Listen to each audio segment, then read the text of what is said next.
This holiday, whether you're making a Kroger Simple Truth turkey for 40 or a Murray's Baked Brie for 2, Kroger has fast, fresh delivery and free pickup, so you can make holiday meals that bring you all together to create memories that last. Kroger, fresh for everyone. Free pickup on orders of $35 or more. Restrictions may apply. Get more ways to save at the Buy 5 or More Save $1 each sale. Just buy 5 or more participating items and save $1 each with card. Kroger, fresh for everyone. In a world where everyone was forced to leave the comfort of their homes to get drinks, one hero emerged. Its name was Drizzly, the #1 app for alcohol delivery. And it allowed everyone to compare prices on the biggest selection of beer, wine, and spirits and get them delivered in under 60 minutes. All they needed to do was download the Drizzly app or go to drizzly.com.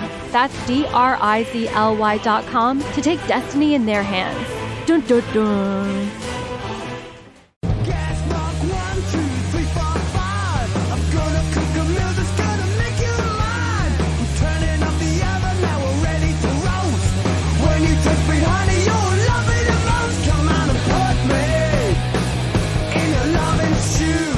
Welcome to another Britflicks.com podcast. My name's Stuart Wright, and today's guest is Tommy Boulding. Welcome to the show. Thank you for having me. My pleasure, my pleasure. Now, we spoke briefly on the media wall at Fright Fest at the world premiere of your film Hounded, which was a very exciting moment. So before we get into the making of Hounded, do you want to just reflect on a world premiere for us? Yeah. I mean, it was a bit of a blur, if I'm being perfectly honest. I mean, I'm not somebody who sort of suffers from anxiety or nerves too much, and I didn't up until literally about half an hour before we screened that. Really? Before we screened, yeah. And it wasn't that I was nervous. It was just like obviously, like my background is in editing, and I've spent a lot of hours prepping films to be screened for test screenings and all of that sort of, and you're always worried that something technically will go wrong. Yeah. Like you've done all the work creatively to get it to where you want it to be, but there's still that paranoia in the back of your mind that even though you've watched the quick time yourself, like that it's just going to cut to black and everybody's going to turn around and look at you and go, what on earth are you doing? And I guess so I had that feeling, which I always have when I do those test screenings, but sort of ramped up by another 50%, I would suppose, because it wasn't just that people were looking at it on a technical level; they were probably going to judge us on a creative level as well. I guess having done so much work as an editor, is it when you're directing a film, does it bring home like how much film is a director's medium in the sense of people will look at the director more than anyone else as far as yeah. I mean, you cop it if it's bad. Yeah. Nobody else cops it if it's bad, right? I guess some people might feel otherwise in other departments, and maybe the actors feel differently. I don't know, but ultimately, like if people don't like your film as a director, you might not get to do it again, and that's quite a lot of pressure. It is, yeah. And I guess going back to that experience of being an editor, I've worked on films which haven't been as successful as people would have wanted them to be, but it doesn't have as much of a negative impact on the crew and the heads of department, because they'll just go on to the next job. And obviously the nature of the turnaround of these of films is that a DOP or an editor could have gone off and shot 2-3 more movies like before the previous one came out. Do you know what I mean? Whereas the director is still sat on it waiting for it to have some sort of impact. So before we get into then, so what for you then was a high point? What, seeing it with an audience? What did you see happen that you were hoping would happen? Just people enjoying it. Like that was like they got the tone of it and just seemed to enjoy it, because we've made I'd like to think we've made a film that has something to say. It is the quote-unquote genre film, so hence it was playing at Fright Fest. But also, I always wanted it to have a sense of adventure and fun as well, and have some light-hearted moments. And yeah, I like sitting at the back of the Prince Charles Cinema in the dark, watching people laugh at places I didn't know they might laugh, and laugh at places where I thought they should laugh, and or react to some of the more visceral moments. And that was great, to be honest. That was a real high point. And then we did a Q&A afterwards, and some of the audience questions were just really positive in that you can tell from the Q&A when the style of questions they asked whether or not they liked the film, and it felt to me like they enjoyed it. Yeah, indeed. Now we've talked a lot around it, and we've said the title of it. So for those who've tuned in who haven't seen Hounded, do you want to give us a brief synopsis to what Hounded is about? Yeah. So Hounded is about 4 inner city youths who do burglaries on the tip-off insider information of an antiques dealer, and they take this job within our film, which is just to go after this one particular item. They don't ransack houses; they pick houses that are empty, and they usually are robbing from people they know they can afford to miss whatever it is they're taking. Yeah, they are sent on this burglary one night to try and find this ceremonial hunting knife, and when they get there, all is not what it seems, and the owners are laying in wait in the dark for them. They are captured, kidnapped, bound, released the next morning without their phones in the middle of the, to them, what seems never-ending sprawling British countryside, because they're very much city kids, and left to survive. And then within no time at all, they hear the harrowing sound of the hunting horn on the horizon, and they're being chased by a fox hunt who are using them as their quarry. And then it becomes a battle of survival. Indeed, it does. It kind of, if it's not too simplistic to say, it kind of comments on what Get Out does for race in America, as what class is in the UK. Right. Yeah. I mean, that is sort of where we're pitching it at. Yes. Yeah. I mean, that's that, and that goes back to what I was saying earlier. Like one of the things that appealed to me when I was sent the script was it was an entertaining movie, but it was without being overtly on the nose. It was making quite a big statement about class division in Britain. Indeed. Now, it's going to be available to watch. So do you want to tell people how they can see it and when they can see it from? Yeah. So we're having a small theatrical preview on the 28th of October, which is with Showcase Cinemas, I think, just at a few sites. And then it's I forget how they call it these days, but HD digital release. HD digital release. It's on all the usual places to rent and buy. So Sky Cinema Store, Amazon, and all the likes of those Apple sort of things. Where Apple and Google and all those usual places to rent and buy. Fantastic. Well, look, congratulations. It's an excellent film, and anybody that wants to know my opinion on it can read my review from the Fright Fest screening of it. Now, you say you when the script got into your hands, your producer, Ben Jacks, has worked with Ray Bogdanovich and Dean Lyons before on the Hatton Garden job. So obviously they were a known quantity to him. And so how does that script for the filmmaker who doesn't know the machinations of this, how does a Dean and Ray script get into your hands in the first place? Well, through Ben. Yes, right. I mean, fundamentally came through Ben. I've known Ben for like the best part of 20 years now. Okay. Not in a professional capacity to begin with. Like we've known each other because I knew people he'd gone to university with, and we all ended up living in the very close proximity in East London when we all graduated, and all became good friends. And then we've all gravitated towards doing film, video, television, visual medium, all that sort of stuff in our 20s. And then as we got older, we've all started doing independent films and short films and dramas and feature films. And so my first few credits as an editor, Ben was the line producer on. Okay. So it was when Ben was still making his way up to being a producer. And I think we did 3 films together, all within about an 18 to 20 month period. This is very much about a sort of iterative process and a relationship that's just got, sort of you've grown up together, as it were. Yeah, but and sometimes work together. And in fact, the very first short film I did, Ben was producer. Sorry, I should have mentioned that. Yeah, I did a short film called Life Sentence, which was written and directed by Ray Panthaki, the actor.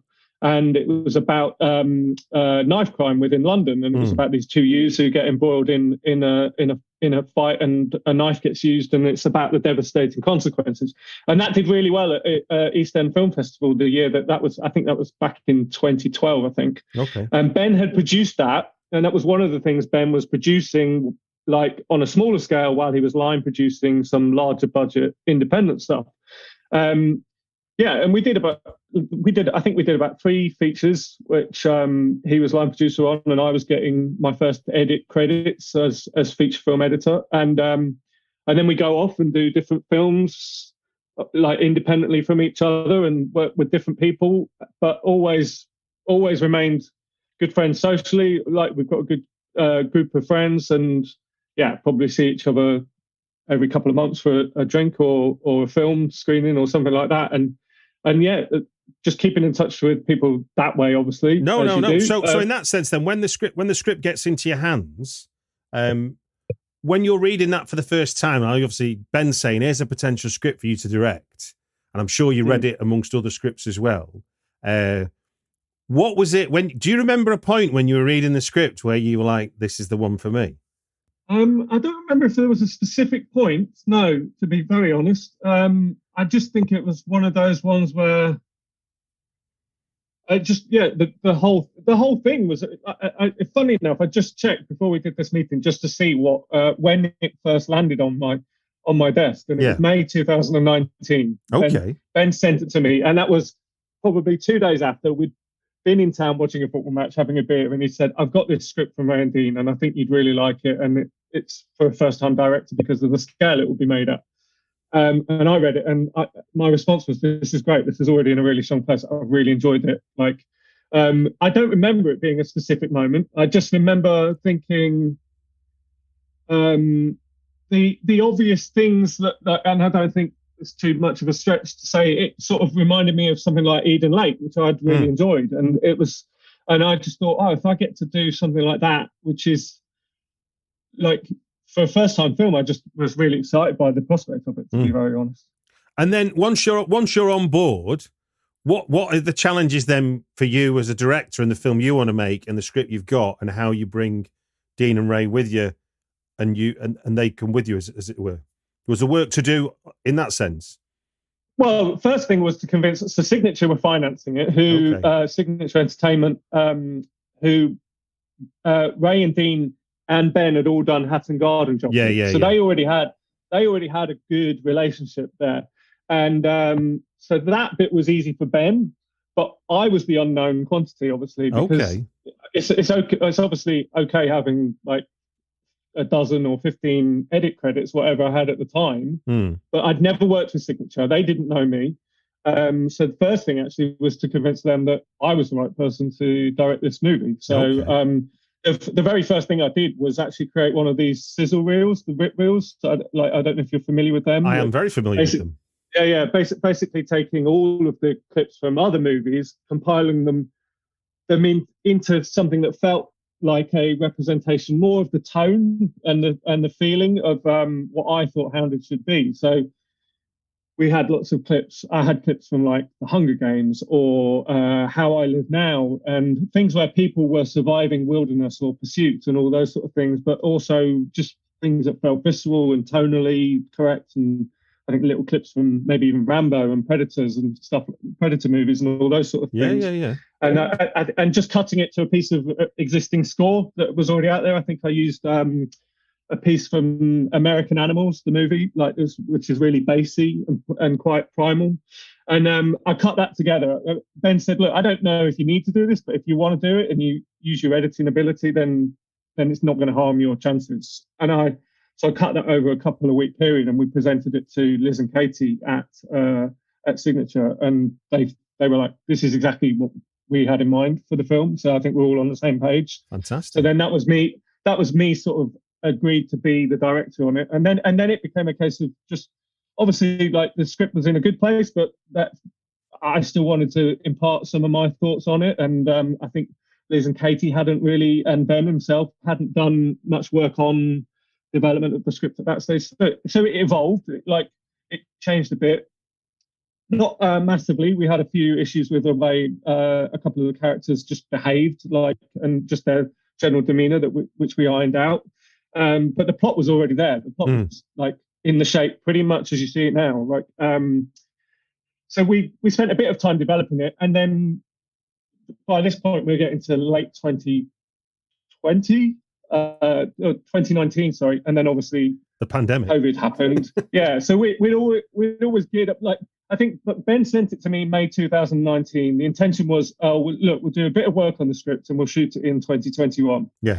And then obviously COVID happened. So, so then it was just a case of, well, look, it's, and obviously you sit there waiting to see what's going to happen with COVID, and then it becomes clear that we're not going to be shooting that summer. So, and it's very much an outdoor movie, and it's like, so now we're waiting for spring 2021.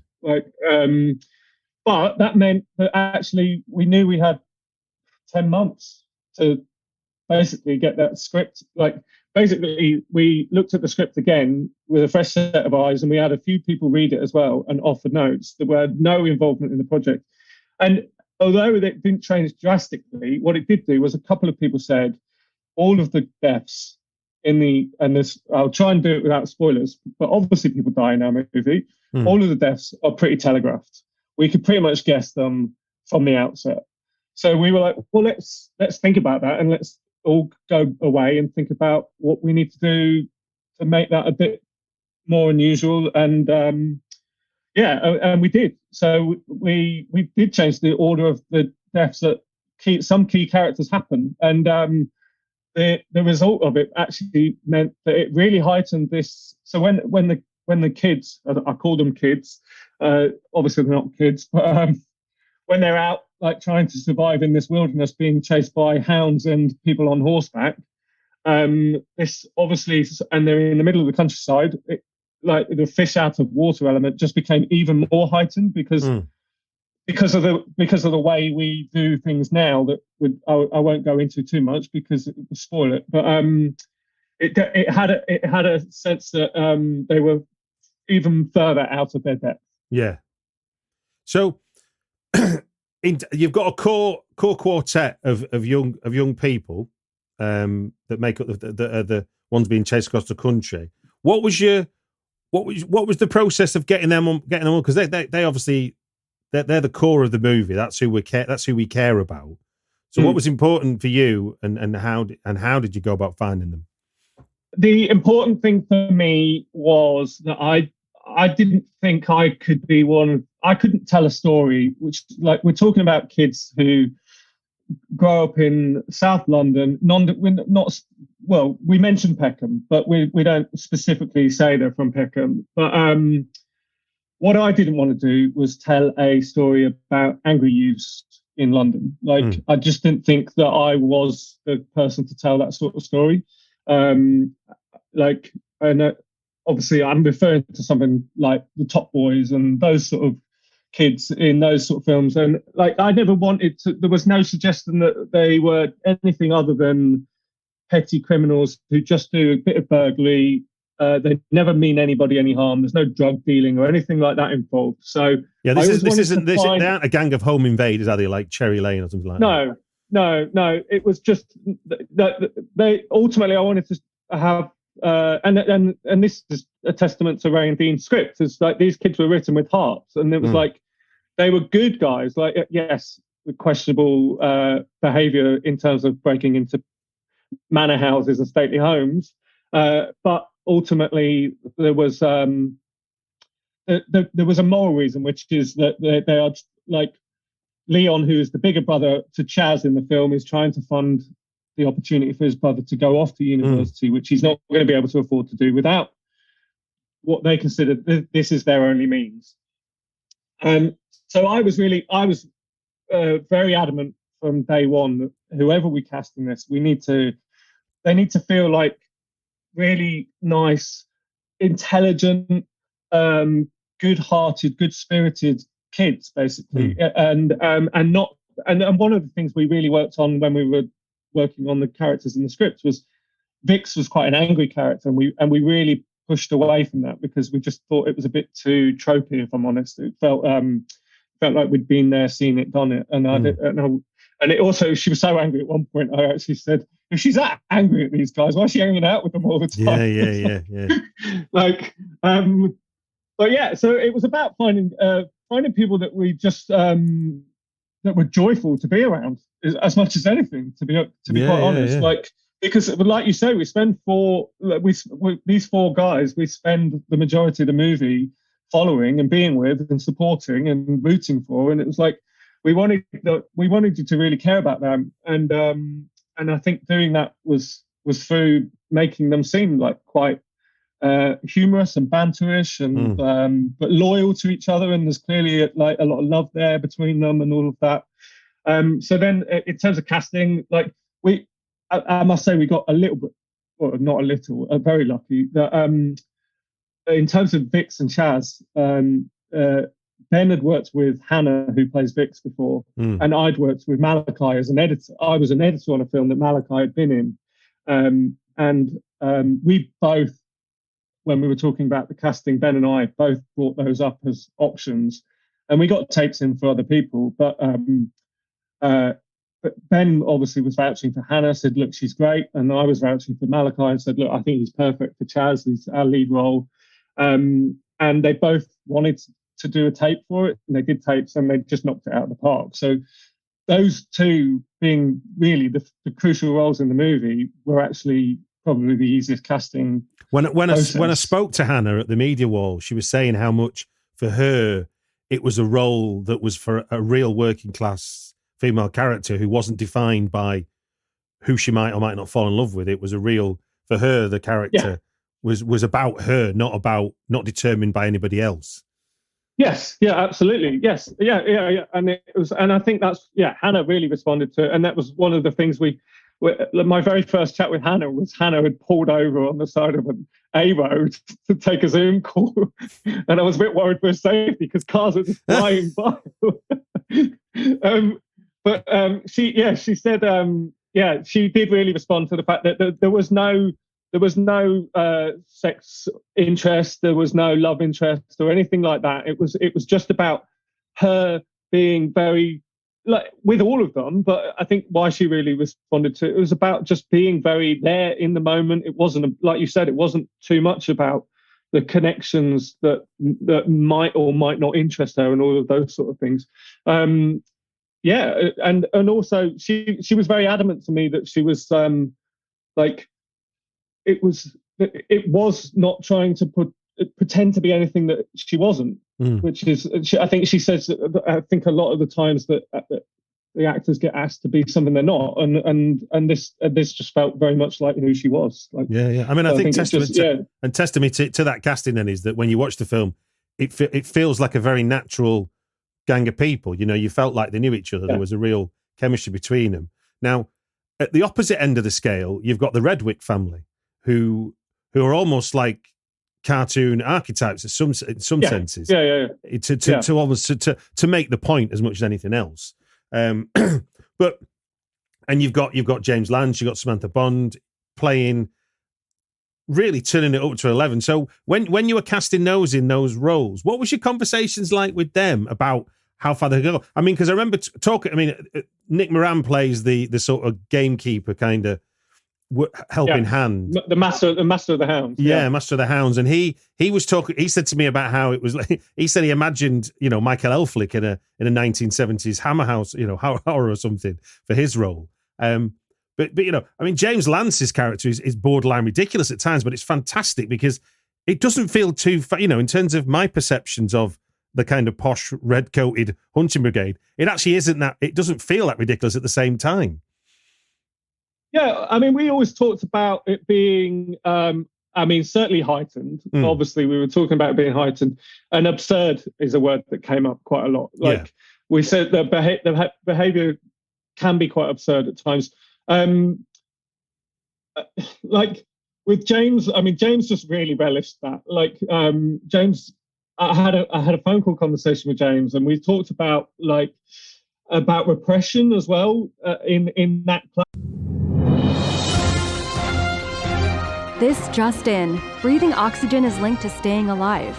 And today's top story, if you like drinks, you're gonna love Drizzly. Drizzly is the #1 app for alcohol delivery, where you can compare prices on the biggest selection of beer, wine, and spirits, and get them all delivered to your door in under 60 minutes. Sources say that it all can be done on the Drizzly app or on drizzly.com. That's DRIZLY.com. Back to you, Tom.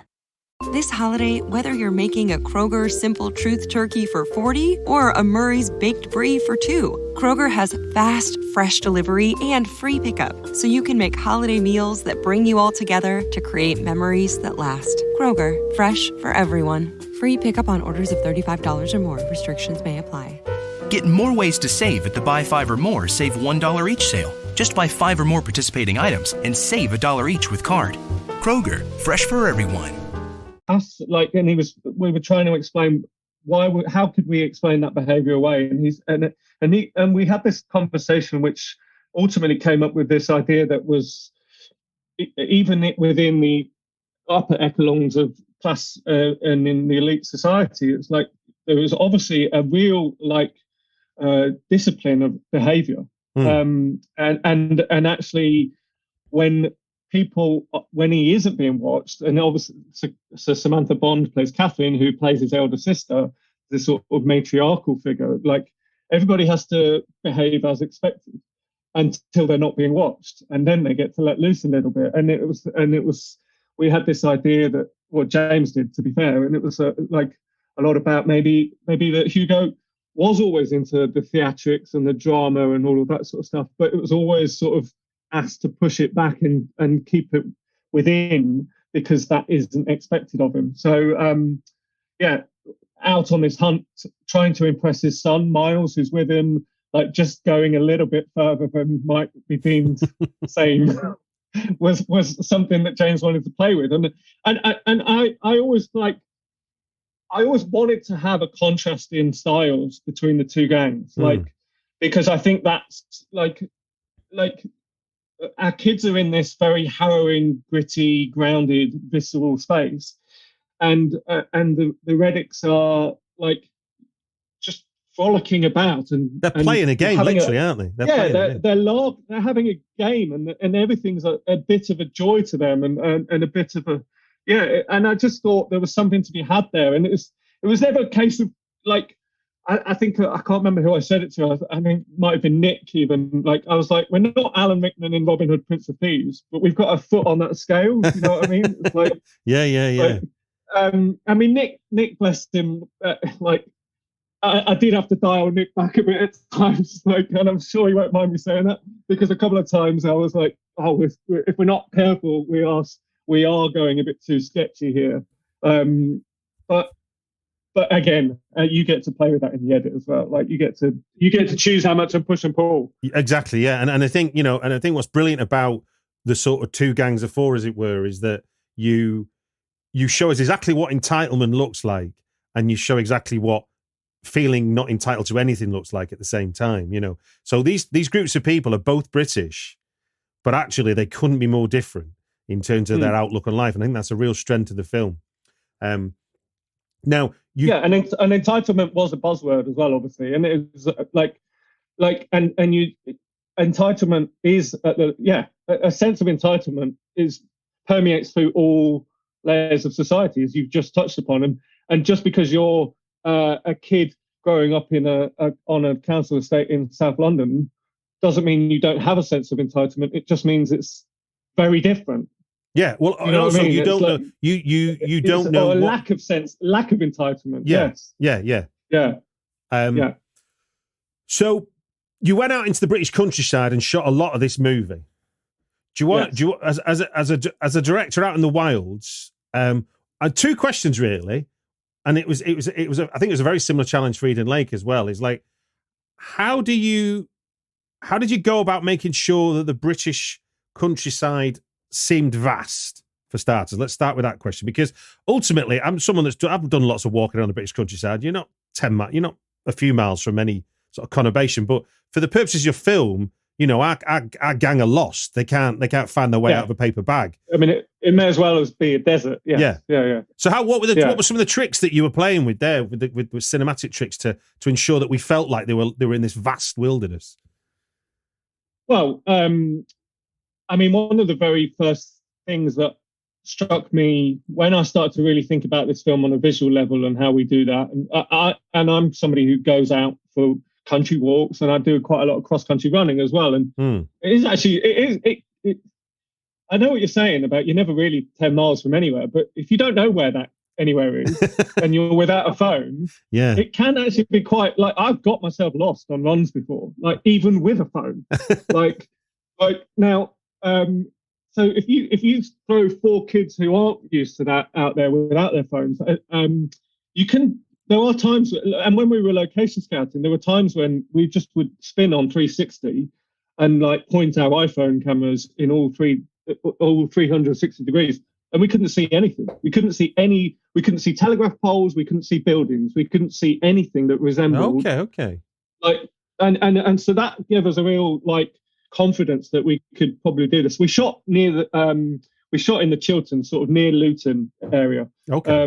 And I mean, in terms of cinematic techniques, I wanted this to feel quite a lot like a Western. Like that was a big thing I had with Martina, who shot the movie, our DOP. Because what I really like about Westerns is the use of portraying characters in their landscape, and that was obviously what this film was about. And obviously, the other thing is as well, when you're looking at visual references within cinematic past of horses as well, then Western is the go-to genre for you. Like, indeed, yeah. Like and even like the Asian films, Kurosawa and all those sort of stuff, which are obviously Westerns within their own right. So it was a lot about shooting. I mean, we chose to. Martina convinced me because I wasn't experienced enough to know the choice of spherical versus anamorphic lenses and all those sort of things. But Martina did some camera tests and showed me how wide we could make that landscape look using the anamorphic lenses, and the one thing I always said was I want these people to feel small on these landscapes. I want them to be overwhelmed by the countryside. And so also watched a lot of things like things that you might not think of because of the connection with the genres, but like Stand By Me. If you watch Stand By Me, there are 4 kids walking, and they are tiny little dots on the horizons, like when they're walking along that train track. So we had. I would say I need more Stand By Me shots. Like that would happen almost daily. I mean, a lot of it was really like using those anamorphic lenses to really expand the horizon so that it really stretched across the screen really like as far as you could. And then I guess like giving them a sense of I mean that the first scene when they hear the hunt, we do cut into, not very often, but it's one of the few times we cut into their POV and the camera pans around and you really can't see anything other than fields and trees. And the truth is, we were probably 500 meters away from a I think a countryside resort or something like that. But it was obscured by all the trees. So amazing. Just clever. Just very specific location choices. We got very fortunate that we approached a farm near where we sort of decided was going to be our base, and they had a guest house which was connected to a working farm, and they owned 700 acres of land. And anything that feels like farm in our film is all basically shot on their land. They gave us free roam. They said, look, as long as you don't destroy any crops, go for it. 700 acres is a big amount of space to play in. Yes. And we could just we had a couple of vehicles. We had a couple of vehicles and a gator, and obviously we'd been out there weeks in advance, and we'd sort of wandered around and chosen this scene is going to go here, this scene is going to go there.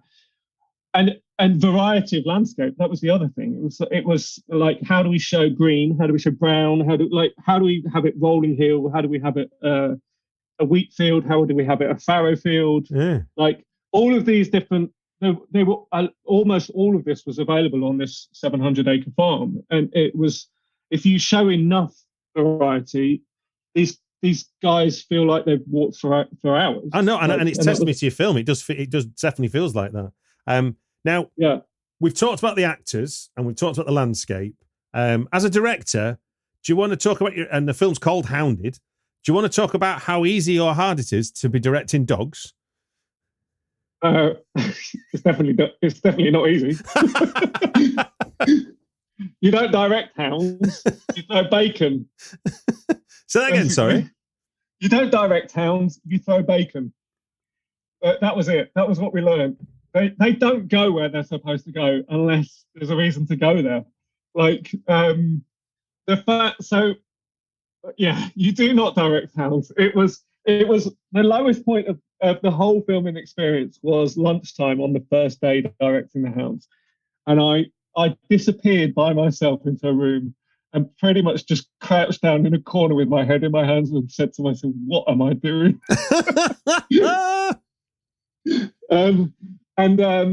Because it just wasn't going to plan. Like there was, and it was the sequence where our first character gets caught by hounds, and it was something that I'd been obviously worried about because it was the first day of filming with 16 hounds. Yeah. And I'd storyboarded it, I shortlisted it, I was as prepared as I could be, and all of that went out of the window because these hounds just like, to be fair, I mean, we got there eventually. Yeah, but, you wouldn't know in the finished film, to be fair, Tommy, you wouldn't know, but it's interesting to know these challenges. Well, it was trial and error, and they weren't. I think what we should say is there's no such thing as film trained hounds. You get film trained dogs, obviously, but hounds are trained to follow a scent, and that's pretty much all they. And they are exercised to follow a scent. And these are hounds that still go out on a quote unquote hunt, but they're not going out quote unquote fox hunting. They're going out scent hunting. Yeah, and they're the trail hunting. So they are still very much like they're like kids with the taste of sugar in their mouth. Like they just get excited and then they just want to move, but they don't necessarily want to move in any sort of coordination that is beneficial to making a feature film. And so it took a couple of hours for us to really work out how we can trick these dogs to go in specific places. And yeah, like I say, sausages, ham, and cooked bacon was pretty much their main motivation. I mean, we laid their scent, which is like a really, from what I was told, a really, really potent scent that they get aroused and excited by. So a couple of times we got them to follow a line as a whole pack, and they follow their master as well. So he would be hidden just off camera, tooting the horn, and that would excite them as much as anything. But then when it was a case of getting them, so that's one thing, getting them to just move from A to B within the shot that you've lined up. That's you talking about how you corral them to direct them for what you want to do. What happens when they start interacting with your actors? Well, it doesn't help when two of your lead actors tell you on the morning you're supposed to be shooting with hounds that they have a fear of dogs. Oh my goodness. It's the sort of thing you should have mentioned in your audition, although I don't know if we'd have changed who we went with anyway. So our very first morning, I was like, oh, yeah, you have a fear of hounds in a movie where you might get mauled by hounds. Brilliant. That's a good start.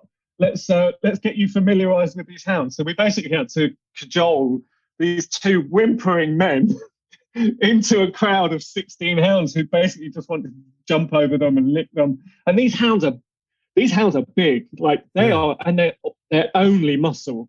Like they're not intimidating. They're not aggressive at all. They're not angry dogs. But if you don't like dogs, I could see why they would be. I have a phobia of dogs, so I can completely relate to that. But then again, I'm not in a film with dogs in it. Yeah. And they're not trying to jump on you, hump on you, like lick you. And no, that's like room 101 stuff. Yeah. So we had a very, very intense, quick, familiarization session with these That's hounds. amazing. Which, well, it did. I'm not sure it put them at any ease, knowing full well that they were then going to be jumped on camera later. But yeah, I mean, in terms of getting the dogs to do what we wanted them to do, again, meat. They just seemed to go for meat. So we were hiding like rashers of bacon in actors' pockets for the dogs to try and sniff out and find, or dangling on a piece of string above them so they would jump in a particular direction. And after my morning or after my lunchtime of despair, to be fair to Ben, the producer, Ben Jokes, he pulled me one side. He said, "Look, stop trying to film the perfect scene. Just get the camera in there. These dogs are crowding. Just get in there and get messy." Yeah. And that was a revelation, to be honest, because I just abandoned all the shot list and the storyboard I thought would make this scene perfect, and just went with what just basically gave Martina free rein to find whatever was looking the most aggressive or dangerous moment with those dogs, and just being in there. And some of it was literally dogs on the lens almost, and it was and so we just shot way more than we needed. We just basically shot until we tired those dogs out and they wouldn't give us any more all afternoon. And then it was that was one of those scenes where it was like, you've got everything you're supposed to roughly have, but that was the hardest one in the edit. So just make sure, like, because you're snouting for truffles, like in the edit, as I call it, like you're just watching all of those rushes and finding 4 or 5 frames here, or like 12 frames over here, and just making a semblance of danger and aggression from these hounds as they maul this particular character. In what way do you think editing informed you as a director? Fundamentally, just knowing when we could move on from a scene because our schedule was so tight. Right.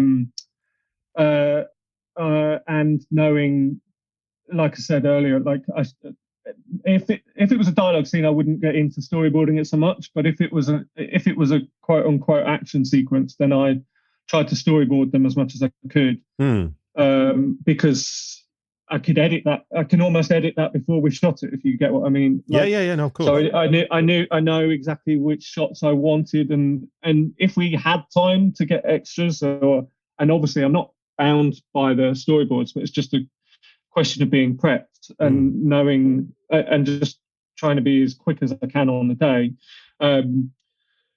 If something else was available and came up, then or we saw a new angle that was worth getting, then we got it, of course, if we had the time. But yeah, as an editor, I guess, I mean, it just on multiple different levels, it helped. Like we went into production with an 89-page script, and I think the last draft we had before that was 98 pages, and I basically had a long Zoom call with Ray and Dean and said, "Look, we're not going to shoot 98 pages. We just won't have the time. We've only got 18 days to make this movie. We need to get this under 90 minutes because I just know that I don't want to, we haven't got the time to be leaving loads of this on the cutting room floor in experimentation." So we had a really, really like ruthless culling of 9 pages of the script. Okay. So that I just wouldn't, I could see myself leaving out of the edit in the long run, even though it would have been nice to try it. Yeah. I just thought my hunch says these aren't going to survive in the film. So that helped just in the writing process. And then, yeah, I guess, yeah, like I say, just on the day, on the set, it was just a case of sometimes Martina would offer up a new angle and I'd be like, no, look, I get it, but we've got the scene and the schedule doesn't, we've got to move on. We've still got another 2 scenes to complete. So it's very, very much a pragmatic, there was a lot of pragmatism needed really to get over the line, as it were. Yeah, absolutely. And also when the actors would suggest something, you know whether or not, again, like, and a lot of the things they suggested did, like a lot of the times it was what they didn't want to say as much as like if they wanted to try something else. Like, and I guess my editing head just went, okay, can that work without like, for instance, Hannah had a couple of times where she said, I just don't need to say that. I could do that with a look. And I'd be like, yeah, absolutely. Like, of course you can. Like, I guess it's just knowing that. But I guess I don't know if that's because I'm an editor or just that's what it is for directors in general. Do you know what I mean? So then when you got in the edit, obviously this is there's a unique experience going from script to producing to then editing, and obviously having a hand in, given COVID, you had a big hand in shaping and time to shape the script with all those readers and stuff like that. Then when you got in the edit, what was some of the discoveries of the story that you made that weren't evident up until that point? I don't know if we made any. If I would say made any discoveries. Just story wise. It's like did things come out? Did you need less of something, more of something? That kind of thing. I think one thing that happened throughout the edit process was we pulled back a bit more of the humour that was like we took out some of the gags that were in the script. So there was a couple of times there were good gags, but actually they were undermining the tone of that specific moment. And that to be fair, that was part of the. Once we were offering it up, once we were at the notes stage as well. Like we were at notes with signature, and also I'm a big believer in doing test screenings. I always have been as an editor. I will always try and encourage the director to watch it with a room full of people and feel judged and feel horrible. And I'm always pushing for that when I edit with directors. And so I thought I'd be massively hypocritical if I didn't do the same to myself. So I from day one was like, look, I don't even know if there's money in the budget for this, but I will organise a screening if that's what's required. Yeah. Just to put it in front of like a dozen people at least, and people who and generally these in this sort of independent films, they are the filmmakers, they're people within the industry. So actually, they're quite judgmental as well. Even if they don't express their judgment to you, you can feel it just by sitting in the room. If you know what I mean, there's a feeling when you're watching it with other people. Yeah, I remember I went to test screenings of Nina Forever when that was in its when it was in its editing phase, and the film I watched and the film I saw at Fright Fest a year later was very different. It was amazing what impact the screenings obviously had. They can be very informative, and there was a couple of things that came out of that. I mean, one of the revelations that came out of that all of us that were involved in the project had never even assumed or just taken for granted was that Chaz and Leon are brothers in the film, but quite a few people hadn't made that connection. Oh, wow. So we had to just really ramp. There's a couple of places where we had to ADR a few lines, and I guess it's one of those things where we had 4 characters all calling each other bro. Now, because it was just their vernacular, their what's the word? Vernacular, vernacular, just because that was their vernacular, and it was like. So then it was like going back through the film and pulling back where Vix and Todd used the word bro, so that the bros are only really used between Leon and Chaz. Oh wow, that's amazing! To just try and emphasise that connection. I mean, there's also we added an ADR line in there as well, just to try and help emphasise that. But there's something in the test screening process where it was like, wow, I had no idea that people wouldn't get that, but then I'd read it on the page and I've known it for 3 years, so why wouldn't I assume that? You know what I mean? No, amazing. The other thing was that came out of the test screening and the notes was like some of these gags that worked at script level, they're just it's not that they don't work, it's just that are they actually that necessary? Like, are they undermining the tone of the movie? We've got some really nice gags in there and some nice light-hearted moments, but actually if there's too many in there, tonally it just changes the balance of the film. So we held back a few of those as well. Brilliant. Well, let's remind people then, Hounded is out when?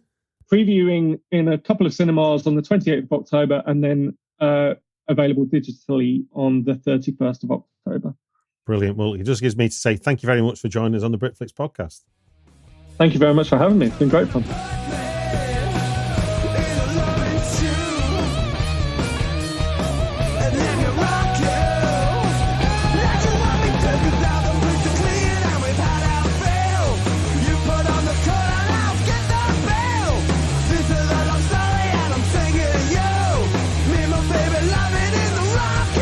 Come on and hurt me. It's a loving